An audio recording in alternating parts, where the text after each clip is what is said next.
దైవ మర్మములు సహోదరుడు భక్త సింగ్ గారి అనుభవంలో దేవుడు ఆయనకు బయలుపరిచిన మర్మములను అనుదినము పంచుకొనుట.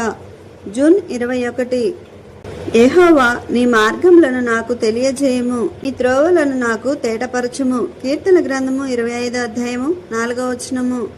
దేవుడే నాకు మార్గము చూపించువాడని నేను జీవితంలో నేర్చుకొంటిని. ప్రతిదినము ప్రభువా, దయతో నేడు నాకు మార్గమును చూపుము. నేను బలహీనుడను, నీవు నా యొద్ద నుండి ఏమి కోరుచున్నావో చూపించుము. నేనేమి చేయవలెనో, ఎచ్చటికి పోవలెనో చూపించుమని నేను ప్రార్థించుచుంటిని. దేవుని ఏర్పాటును కనుగొని వెంటనే విధేయతను చూపించుచుంటిని. రాత్రి వేళ మోకరించి, నా ప్రేమ నీకు సంపూర్ణ తృప్తిని కలిగించినదా? నేను నిన్ను తృప్తిపరిచిన ఎడల నాతో మాటలాడుము అని అడుగుచుంటిని. క్రీస్తు ప్రభు ప్రకాశమానమైన వేకువ చుక్క. ప్రకటన గ్రంథము 22వ అధ్యాయము 16వ వచనము. చాలామంది వ్యవసాయదారులు గడియారముల మీద ఆధారపడుదురు.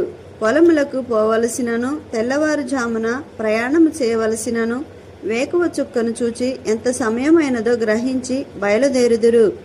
వారు దిక్కులను కూడా ఈ చుక్కలను చూచియే కనుగొందురు. యేసుక్రీస్తు ప్రభువు మనలోనికి ప్రకాశమానమైన వేకువ చుక్కగా వచ్చును.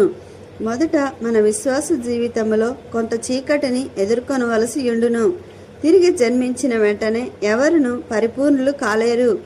మన చుట్టూను చీకటి కమ్మియుండును. కానీ ప్రకాశమానమగు చుక్కయగు యేసు ప్రభువు, నా బిడ్డ, ఈ చీకటిని నీవు చూడకుము, కొద్దిసేపటిలో సూర్యుడు ఉదయించును అని మనతో చెప్పును. ఏ మానవ సహాయము లేకుండానే సమస్త చింతలను, అనుమానములను జయించుటకు ఈ వేకువ చుక్క మనకు సహాయపడి త్రోవ చూపించును. మనము విధేయత చూపించు కొలది అధిక వెలుగు పొందెదము.